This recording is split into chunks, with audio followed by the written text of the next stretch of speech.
Bonsoir, Sahaf Torko. Aujourd'hui, une fois n'est pas coutume, je vais me permettre, si vous me le pardonnez, de déroger à la règle et de vous lire un petit billet qui n'est pas vraiment dans le sujet que nous allons traiter aujourd'hui. Un billet d'humeur, si on peut dire, qui m'a été inspiré par le racisme, même plus rampant, qui ne craint plus de se décliner ouvertement, de se déclamer même, qui se fait jour ces derniers temps en France, par des fachos, compulsifs, tonitruants et qui vocifèrent, qui ont remis à la mode le mot bougnoul pour nous vomir leur haine, pour nous ravaler, croit-il, à notre place, à la marge honteuse, au caniveau qui nous ont imparti, où nous devons nous confiner. Bougnoul. Ce mot argotique vient du mot gnôle, la gnôle.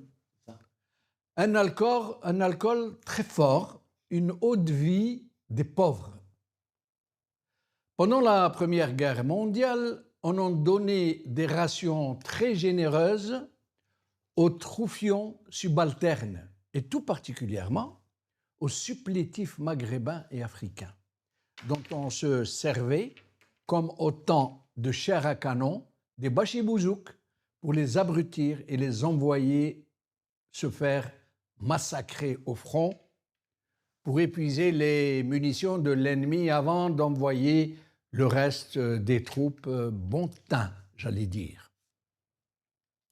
C'est malheureux que leurs colonisateurs, sacrifiés comme autant de vies sans valeur, et qui ne connaissaient que quelques mots de français, avec l'accent typique qui est le nôtre, disaient la gnôle. Et c'est ainsi, par dérision, par tout le mépris qu'ils inspiraient autour d'eux, que ces gens furent désignés par leur chef de bougnoul. Des infrahumains que les bons, que les vrais Français, gorgés de gnôle, qu'ils étourdissaient, qu'ils saoulaient avant de les envoyer se faire tuer pour la France dans la guerre de leurs colonisateurs. Leurs sépultures sont encore visibles aujourd'hui dans les cimetières militaires français, généralement dans les carrés musulmans. Les précurseurs, en quelque sorte, des islamo-gauchistes, dirait-on aujourd'hui, tombés au champ d'horreur, ivres morts avant que d'être morts. Je voulais raconter cette anecdote à ceux de tout poil qui usent de ce mot, qui n'en connaissaient même pas la peu flatteuse origine, pour qu'ils sachent désormais qu'en nous crachant ce mot honteux au visage, ce sont leurs propres compatriotes qu'ils ramènent au vomi, à la boue et au sang de l'histoire.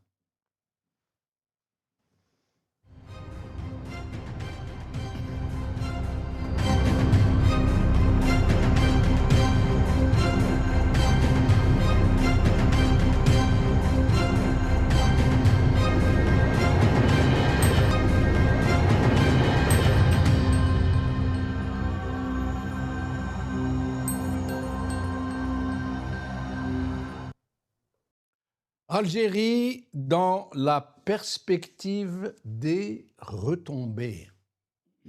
C'est le titre de notre émission d'aujourd'hui qui va se décliner en deux parties. Aujourd'hui, nous allons faire en direct la première partie et à la fin de cette première partie, nous allons en enregistrer une seconde qui sera la deuxième partie qui vous sera diffusée ou lundi ou juste après, au cours de la semaine prochaine. Et j'ai le plaisir d'accueillir avec moi aujourd'hui mes deux amis, Brahim Younsi, militant pour observateur politique et militant pour la démocratie. Brahim Younsi, merci d'être des nôtres. Merci de m'inviter. Inviter mon ami Idir, je l'annonce en même temps. Le binôme, comme on vous appelle. Voilà. Absolument, absolument. Idir Onoren, en effet, observateur politique, militant pour la démocratie. Idir Onoren, merci d'être de nous. Merci pour votre invitation. Sahaftor de toutes celles et ceux qui nous regardent. Merci beaucoup. Alors, mes chers amis... Est-ce que je peux revenir sur le bougnoul? Oui, évidemment. Parce que le bou, oui. Ça veut dire le père. Oui, oui. Le père du gnôle, celui qui fait la gnôle. Généralement, les Moyen-Orientaux, ils utilisent le mot abou. Abou, oui, Abou. Mais chez nous, on dit bou. Chez nous, on dit bou. Bou. Bou. Oui, c'est juste apporter une petite différence avec mon ami Ibrahim, avec vous aussi. C'est les premières tranchées ont donné justement cet alcool de dernier choix oui. à ceux qui allaient donc combattre les Allemands. Et on disait aussi, l'interprétation, c'est Abou apporte la gnôle.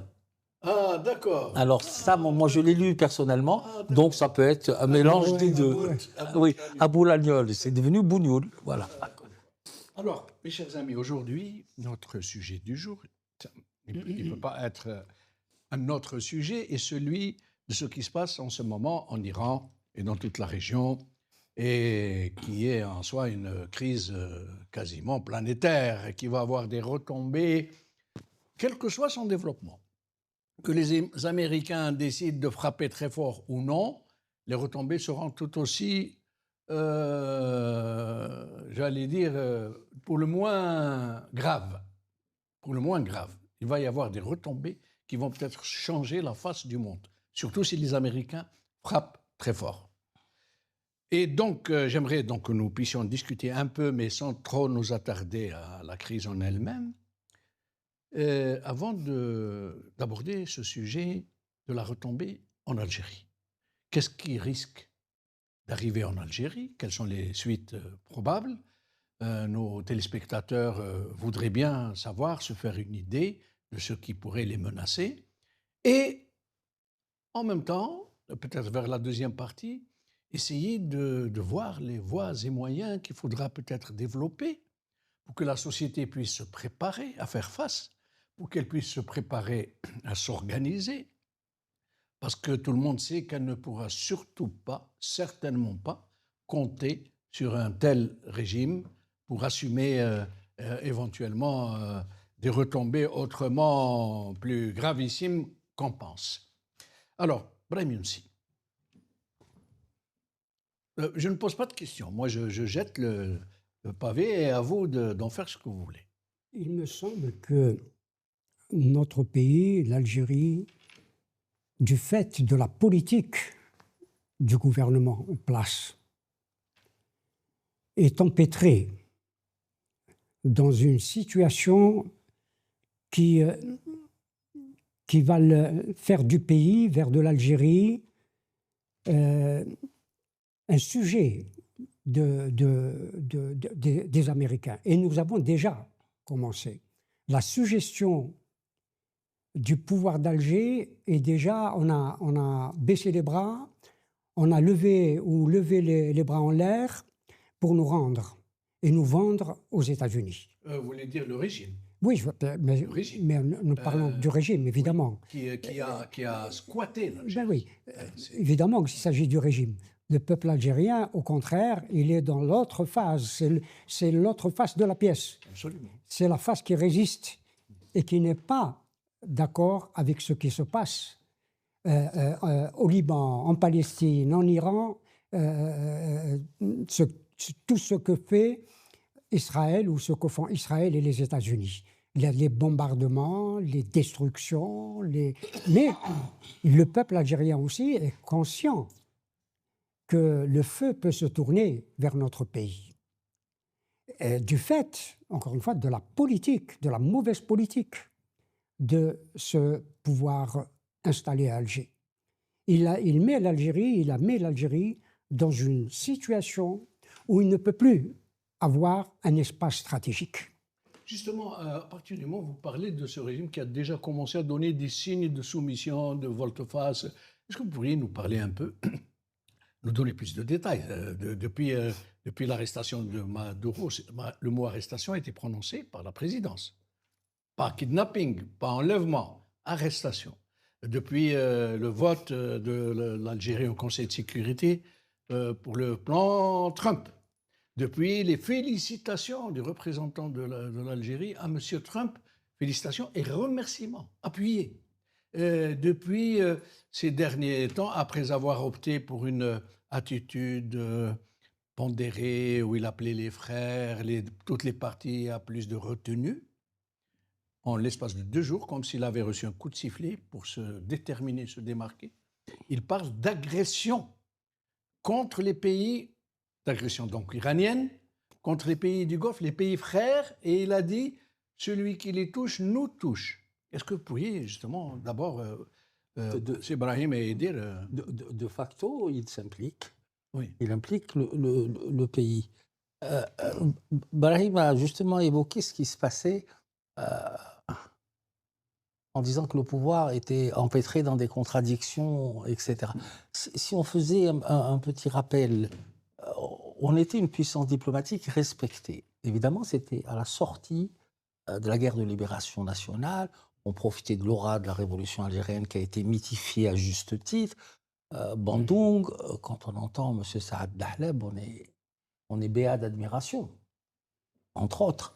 On était un acteur central du mouvement non aligné, on était là à supporter, à financer, à orienter les mouvements de libération en Afrique. On était une voix entendue, une voix écoutée. On était même sollicité, Brahim, puisqu'il était déjà journaliste à l'époque, on était même sollicité pour essayer de jouer les médiateurs dans les conflits. On n'y allait pas pour dire on peut jouer, ça me fait rappeler M. Tebboune en face de M. Poutine, en disant si vous nous autorisez M. Poutine, on pourrait jouer les médiateurs entre vous et l'Ukraine, alors que le problème russo-ukrainien, comme je l'ai dit la dernière fois, c'était le monde de demain qui est en train de se construire à travers le sourire en coin. Oui, tout à fait. Bon, ça c'est pour la petite histoire. Et puis on était un État à l'époque, hein, du moins je parle au niveau de la symbolique, qui avait une vision du monde. C'est vrai. Et qui avait une vision de transformation du monde, parce que c'était des fondamentaux lourds, c'est-à-dire non-ingérence, c'est-à-dire le droit à l'autodétermination, etc., etc., etc. Or, aujourd'hui, on assiste à une diplomatie. Combien de fois sur votre plateau, il y a 3, 4 ans, 5 ans, on disait qu'il faut que la doctrine diplomatique change, il faut que la doctrine militaire change, que ça va ensemble, il faut que nous ayons une économie performante, et c'est ça la diplomatie. Si il vous manque un des 3 éléments, vous n'êtes pas performant, vous n'êtes pas pris au sérieux, je veux dire.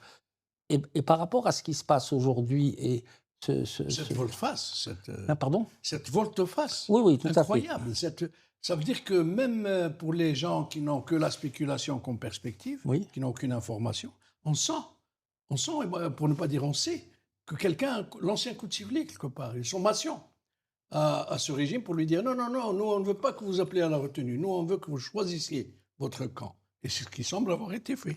Tout à fait, parce que nos intérêts vitaux, nos intérêts stratégiques, on en parlait juste avant de prendre le café, les intérêts vitaux, c'est aux États à les déterminer. On ne les met pas sur le marché. Ça, c'est intérêt vital. Et ça donne un peu les intérêts stratégiques, ça peut se négocier, c'est du donnant-donnant, etc., etc. Et il y a une chose aussi que Brahim a dit, et je rebondis, c'est que cette politique étrangère est tributaire des luttes internes, pas des luttes internes, des contradictions internes du système. C'est ça qui… On n'a pas une vision claire, stratégique sur le devenir de l'Algérie. Si on prend l'exemple, par exemple, de la Méditerranée, c'est vrai que ça va se jouer un peu en Méditerranée, plutôt orientale que la Méditerranée occidentale. La 6e flotte américaine, c'est son lieu de prédilection. Le président Macron, on voit Charles de Gaulle avec son escouade. Nous, on a une marine qui est relativement bonne. La militarisation, ça c'est un enjeu, la militarisation de la Méditerranée, pour quel but ? Sécuriser le passage de l'énergie, parce qu'il s'agit de ça aussi. C'est un problème d'énergie, tout ce qui se passe aussi. Comme diraient les économistes, l'économie c'est l'énergie transformée. règle générale. Ça se passe comme ça. Donc, il y aura une pression stratégique sur la Méditerranée, mais les gens qui nous gouvernent ont-ils conscience de ce qui peut arriver avec cette hyper-militarisation au niveau de la Méditerranée? Ça, c'est un. Dans ce contexte-là, notre armée, qui est une armée, on va dire, qui est formée. Moi, je connais que la Marine nationale parce que j'ai fait mon service militaire. Quand on parle de diplomatie, on ne peut pas rester à un niveau de diplomatie réactive. Quand vous entendez au-delà de ce que vous soulignez, c'est-à-dire le volte-face au niveau du commentaire du ministère des Affaires étrangères, on n'a pas une diplomatie proactive, on a une diplomatie réactive. Et toutes ces années-là, et pour être honnête, je ne sais pas... C'est une diplomatie réactive, de mon modeste point de vue, c'est une diplomatie qui fonctionne au petit coup de téléphone, de dernière minute. Je n'irai pas jusque-là, monsieur. Il y a quand même des usages, il y a le ministère, il y a les spin docteurs, il y a la DD, la direction générale. Vous croyez que M. Tebboune non, je ne parle pas de M. Tebboune. Oui, mais ce processus a besoin que le chef de l'État se conduise en chef de l'État, qu'il laisse les prérogatives au sein de ce département s'exercer dans un cadre logique, dans un cadre prédéterminé. Et il semble bien que non. Là où je suis d'accord avec vous, c'est qu'elle manque terriblement d'initiatives diplomatiques. C'est dû à quoi? Mais il y a quand même des traditions, Brahim, il y a des traditions diplomatiques, il y a des gens qui travaillent dessus, ne serait-ce qu'au ministère des Affaires étrangères. Oui. Fut un temps. Il doit rester quand même un semblant de fonctionnement. Mais c'est vrai que ça peut poser problème. Et puis, il faut dire aussi, juste pour terminer, il faut dire aussi que ce qui arrive entre donc avec le conflit entre l'Iran, Israël et les États-Unis d'Amérique, il accélère la recomposition géopolitique, même au niveau du monde arabe. Moi, quand je vois M. Tebboune dire ce qui touche au monde arabe, etc., alors qu'on sentait qu'il voulait prendre de la distance, et même par rapport à ça, j'y reviendrai, parce qu'il n'y a pas que ça. Oui. Et la faiblesse diplomatique, c'est juste pour ouvrir le débat, je m'excuse si je suis un peu long, c'est que notre pays ne fait pas partie d'un ensemble. C'est-à-dire, on n'est pas de la CEDEAO, mais on aurait pu collaborer normalement. On ne fait pas partie des pays du Sahel. Dans quel groupe important, ou de l'Union africaine, ou des Nations Unies, sommes-nous présents? Aucun. Et ça prouve un isolement, ça prouve... C'est ces questions-là qui doivent nous intéresser, qui doivent nous agiter. Il est utile de savoir si nous sommes quelque part, ou si nous sommes dans l'improvisation la plus totale, ou pire encore, si nous sommes dans le garde-à-vous à attendre les sommations qui nous tombent dessus. La preuve, j'en veux pour preuve. Monsieur Brahim Younsi, monsieur Tebboune, qui fait déclarer, qui fait donner à la presse sa vision des choses, qui appelle toutes les parties, sans prononcer le mot frère, à la retenue, à la discussion, au débat, et qui, puis, du jour au lendemain, c'est comme avait dit un invité qui était passé ici, c'est comme si c'était les ambassadeurs qui avaient convoqué le ministre des Affaires étrangères, où il se retrouve 7 ambassadeurs des pays du Golfe à exprimer leur doléance, à faire les gros yeux, à rouler les yeux. Et qu'est-ce qu'il dit, monsieur l'AMAE? Sur instruction du président de la République. Ça veut dire, c'est clair, ce n'est pas moi, c'est pas de la diplomatie élaborée. Ça vient de tomber. Alors il dit d'abord que les ambassadeurs des pays arabes ont fait l'objet d'attaques militaires dans le contexte de l'actuelle vague d'escalade, alors que c'est des gens qui abritent des bases militaires américaines qui s'attaquent à l'Iran. Il y a une riposte, il n'y a pas une agression, il y a une riposte. Et puis, il dit qu'il exprime la pleine solidarité de l'Algérie avec les pays arabes frères touchés par les attaques militaires, rejetant le rejet catégorique par notre pays de toute atteinte à la souveraineté nationale, l'intégrité, etc. Et là, c'est une vraie volte-face. C'est pire encore. Oui. C'est pire encore que la volte-face. C'est la soumission. Claire, vous pensez, Brahim aussi, qu'il a reçu une sommation?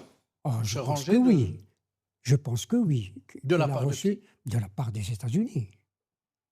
De la part des États-Unis. Quand on voyait le président algérien se faire tout petit, c'était le rapport du maître à l'élève avec l'ancien ministre Blinken. Oui. Ça reste dans c'est une l'histoire. scène qui restera dans les annales. Ben, hein. ça reste dans l'histoire. Depuis que... Parce que Tebboune, malheureusement, et tout le monde dit, il ment. C'est pire encore. Tebboune a une vérité fabriquée. Il s'est lancé dans sa vérité fantasmée, se donner une puissance qu'il n'a pas. Se donner un rôle dans le monde qu'il n'a pas. Donc il vit dans un monde fictif, où il pensait véritablement que l'Algérie était une puissance qui pouvait peser, y compris peser déjà dans sa région, ou dans sa sous-région, comme disent certains. Alors que l'Algérie, malheureusement, n'a pas la puissance militaire, ni la puissance diplomatique. Et économiquement, parce qu'un pays ne pèse véritablement que par son économie. On le voit dans beaucoup de pays qui n'ont pas des armées fortes, mais qui pèsent par leur économie. Alors que nous, notre économie ne va pas au-delà de nos frontières. Et notre économie est extrêmement faible parce que nous ne sommes pas producteurs déjà de ce que nous consommons. Ils ne sont pas créateurs de richesse. Absolument. Et bien sûr, nous n'avons pas vécu cette époque, ni vous ni moi, mais au XVIe, XVIIe siècle, j'ai oublié le nom de cet historien arabe qui disait que pas une planche ne naviguait en Méditerranée sans l'autorisation d'Alger. Du temps de la régence d'Alger. Et oui, au temps de la XVIIe. régence. C'est oui. dire que le recul... Mais là, ce n'était pas de la puissance objective, c'était de la flibuste.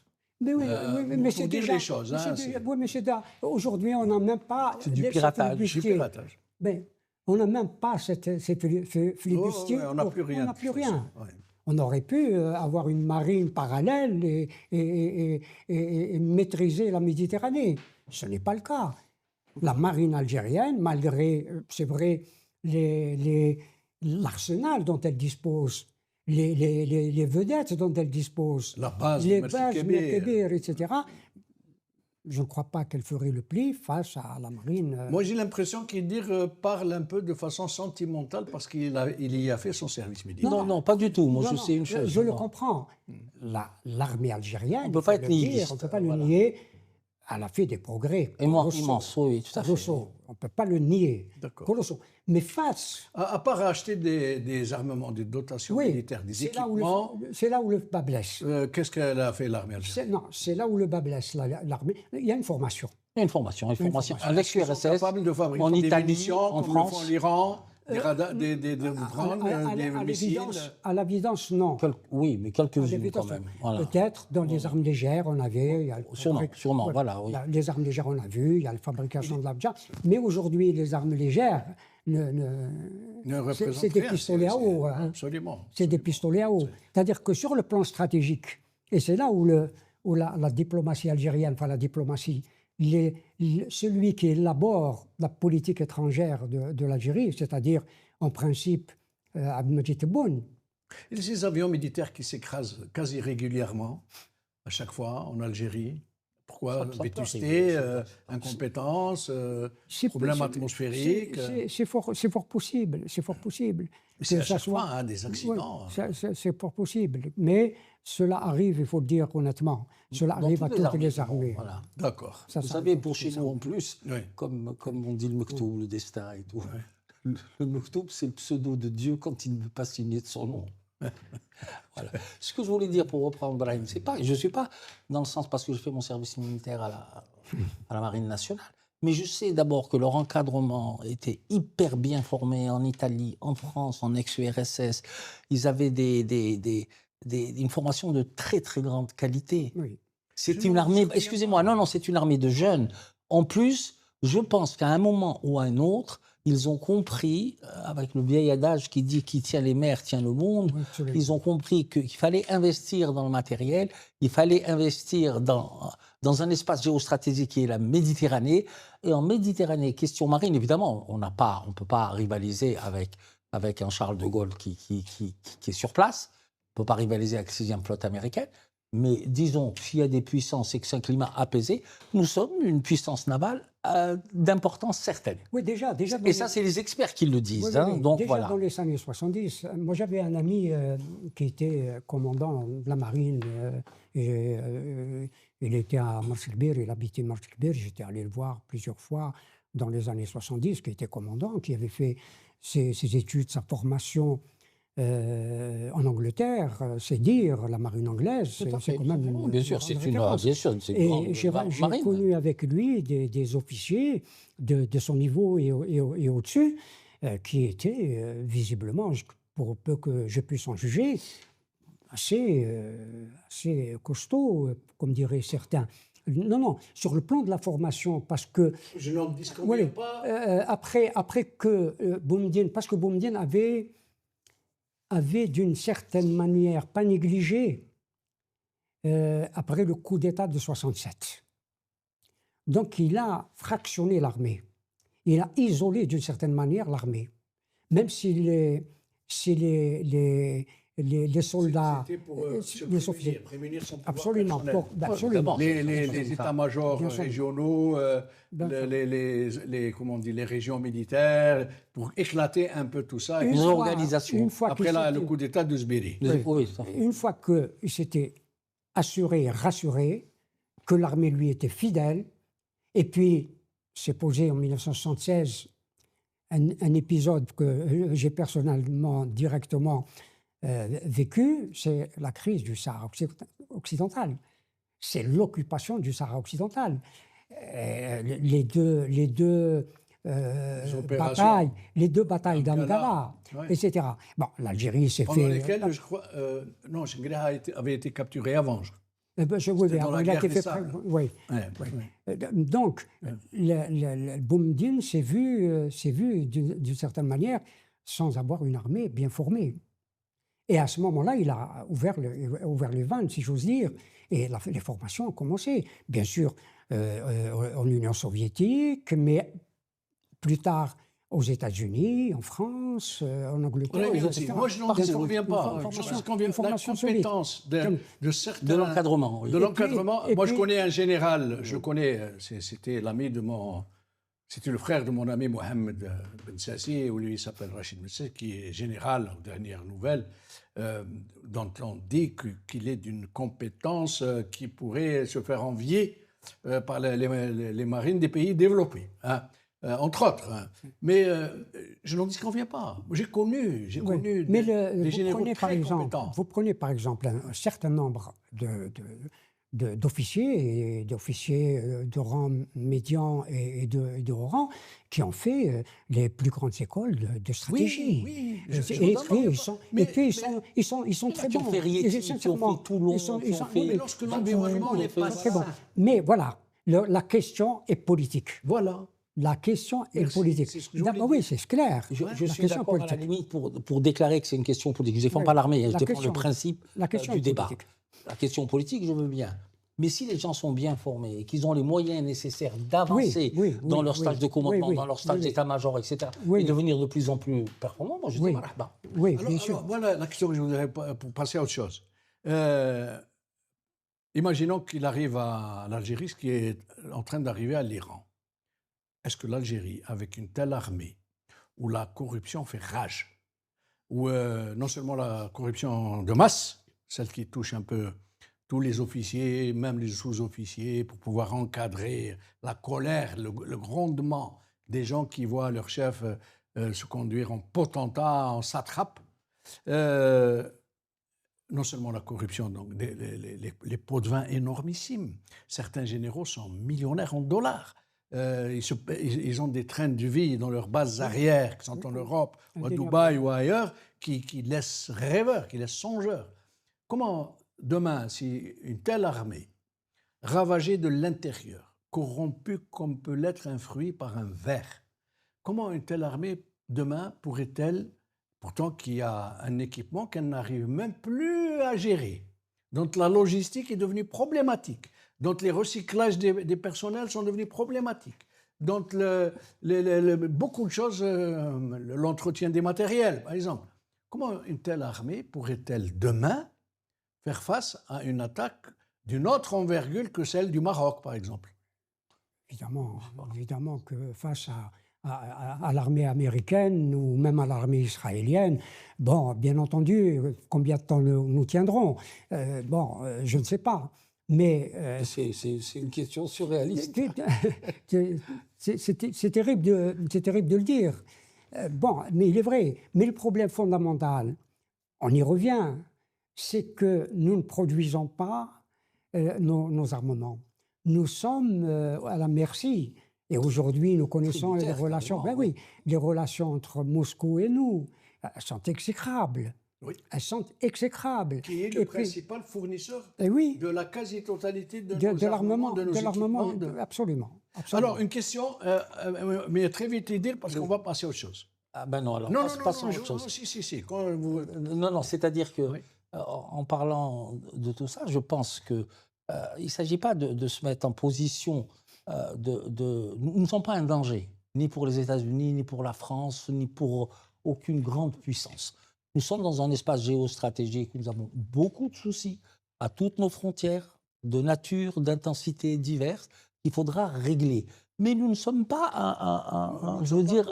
pas une force de frappe. Non, on est loin d'être une Quwwa Dariba. Ça fait partie de la réalité fantasmée dont je parlais. Voilà, tout à fait. Voilà, il y a ça d'abord. Et deuxièmement, comme l'a dit Ibrahim, la force d'un pays, c'est d'abord l'exportation de ses services, c'est son économie, c'est sa puissance militaire, c'est la qualité de son renseignement et surtout la vision du pays, la vision historique du pays et de sa projection sur 10 ans, sur 15 ans, sur 20 ans, sur 30 ans, sur 50 ans, en gardant les fondamentaux, on va dire les fondamentaux de politique étrangère. C'est ça. Même si on évolue, regardez une seule.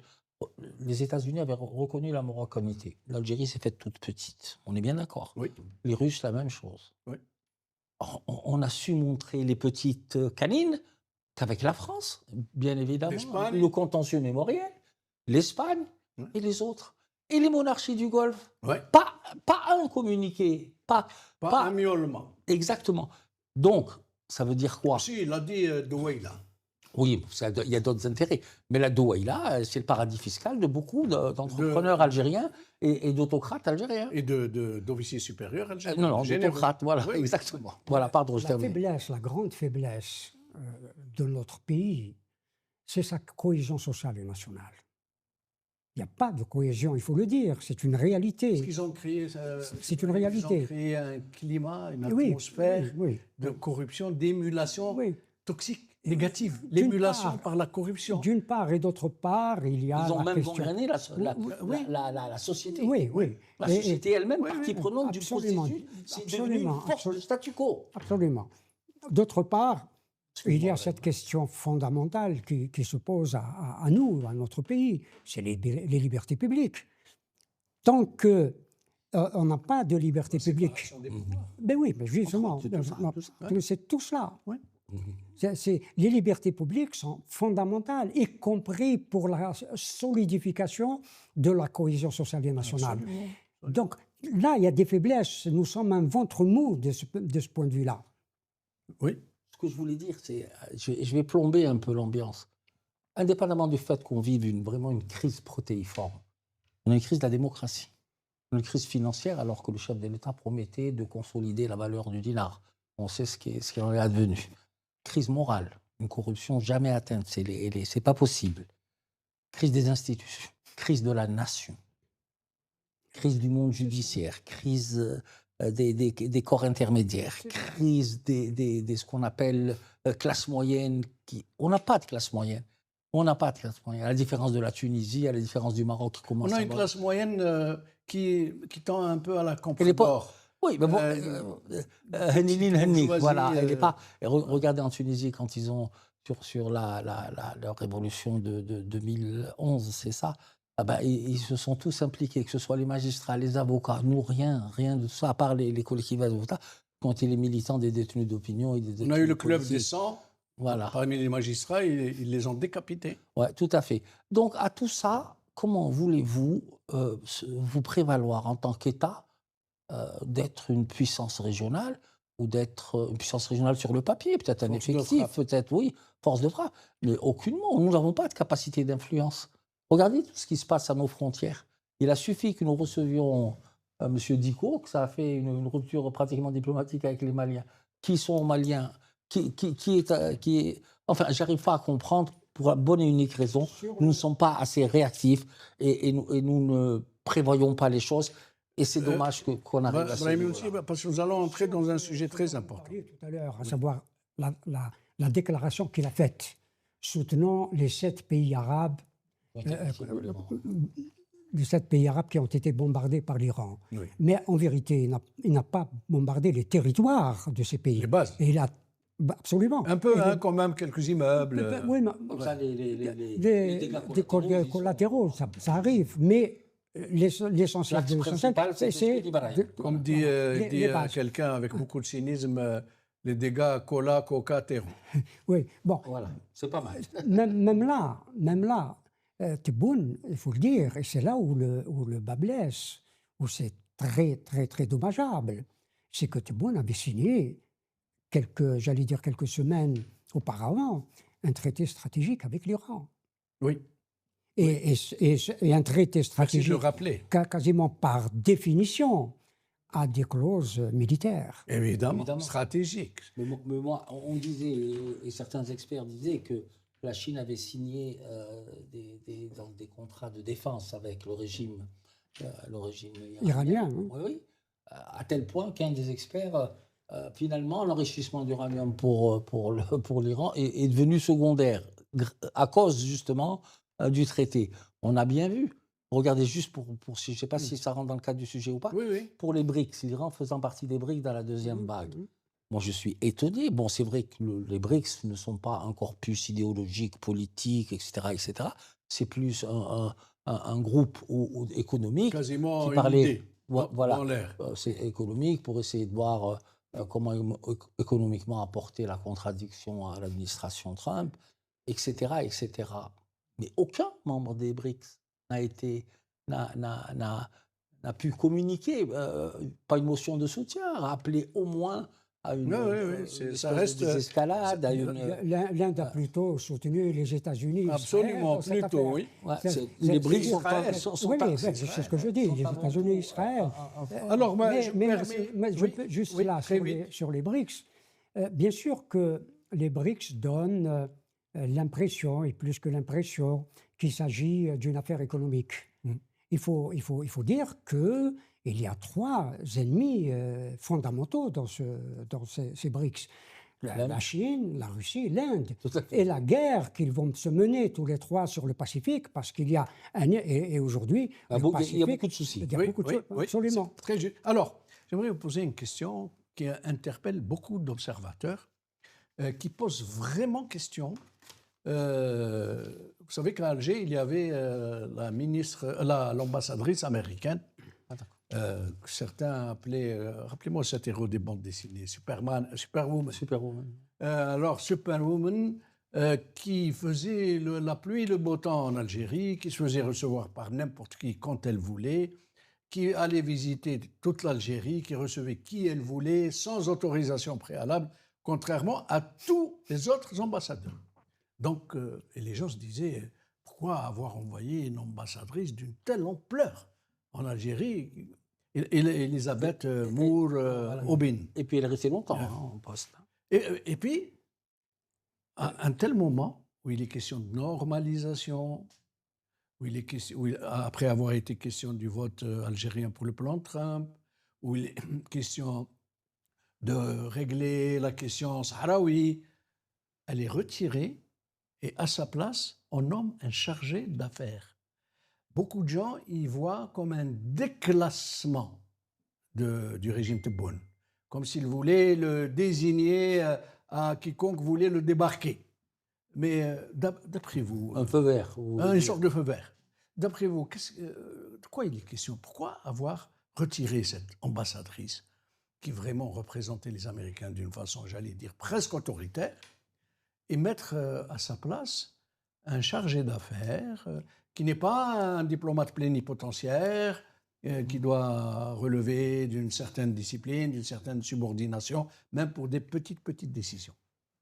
Dans les questions diplomatiques, le chargé d'affaires est quasiment l'équivalent d'un ambassadeur, sauf qu'il n'a pas présenté des lettres de créance. Et ce n'est pas un fonctionnaire plénipotentiaire. Il ne peut pas prendre certaines décisions. Oui, il ne peut pas engager l'administration. Absolument. Oui, justement. Mais cela ne veut pas dire qu'il y a un déclassement de la part des États-Unis de l'Algérie. Ça peut être perçu, par contre. Ben, ça peut être perçu comme cela. Par exemple, par ceux qui veulent débarquer, c'est bon. Oui. Mais Pourquoi? en tout cas, ce n'est pas un déclassement du poste. D'accord. Ce n'est pas un déclassement. Et puis, quand bien même ce serait un déclassement, il suffit que Tebboune rappelle son ambassadeur à Washington et nomme un chargé d'affaires. Vous pensez qu'il peut se payer un tel luxe? Il ne le fera pas. Il ne le fera pas. Mais s'il a fait un peu plus de fierté...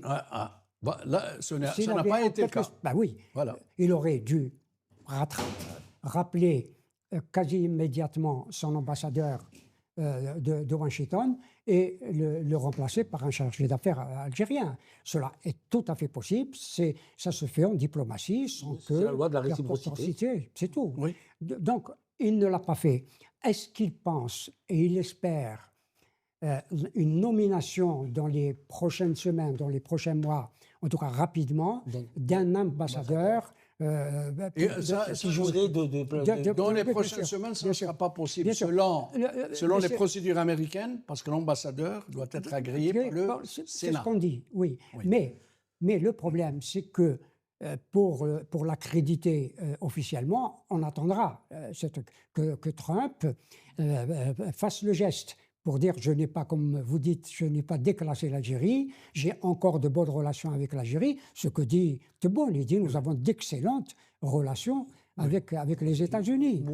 Et il a dit curieusement, en parlant de la France, curieusement avec les grands on s'entend bien. Mais moi la France je ne veux même pas en parler. Oui, le problème, Bouradoum avait dit, l'ambassadeur d'Algérie à Washington, en disant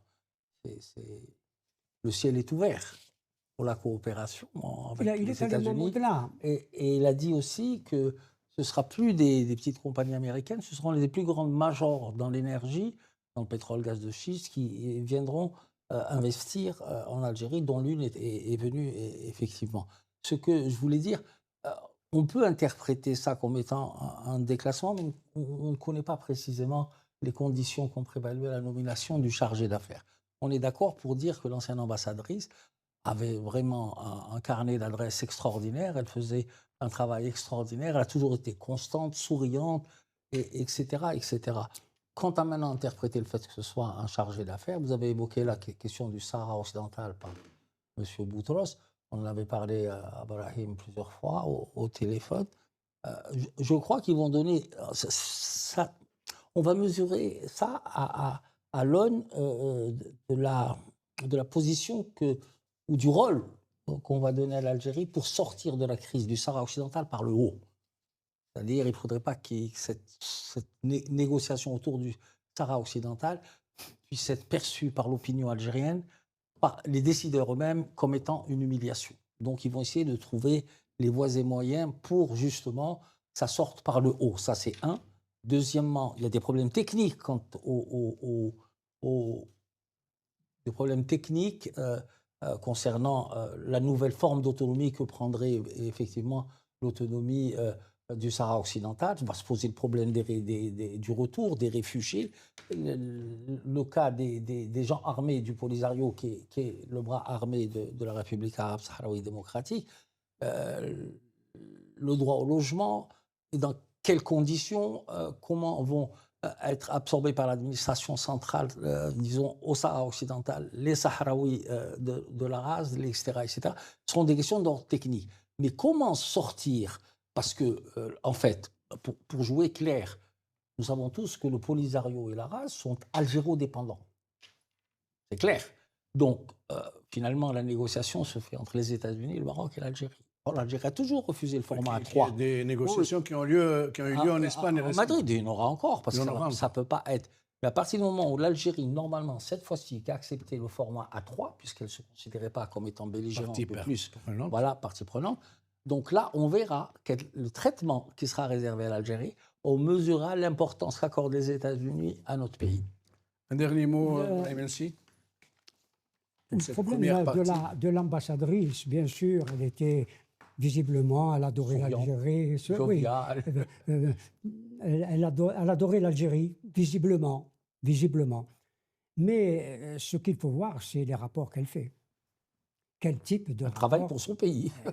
Quel type de rapport faisait-elle et la raison du changement ou de son rappel à Washington n'est pas expliquée. On ne dit pas pourquoi. Il est loin d'être innocent. Eh oui.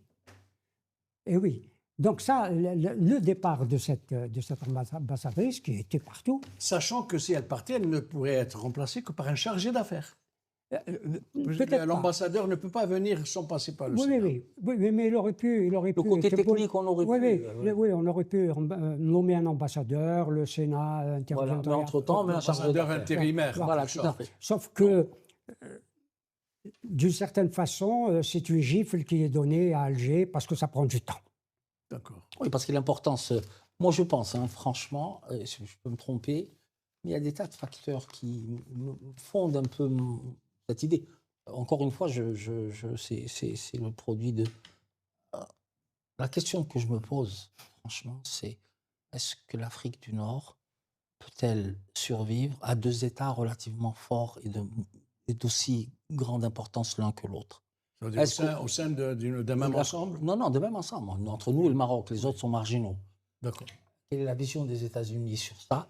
Est-ce que ça prélude pas avec tout, avec les gestes inamicaux des Émirats, etc., à autre chose? Tout est possible. Et je peux vous dire une chose, la doctrine américaine, c'est pas d'intérêt, pas d'action. Donc, si ça commence à bouger, il faudra faire attention. Juste ce mot, parce que Sabri Boukhadio m'a fait beaucoup de déclarations sur la relation algéro-américaine. Il a dit que notre relation est au summum.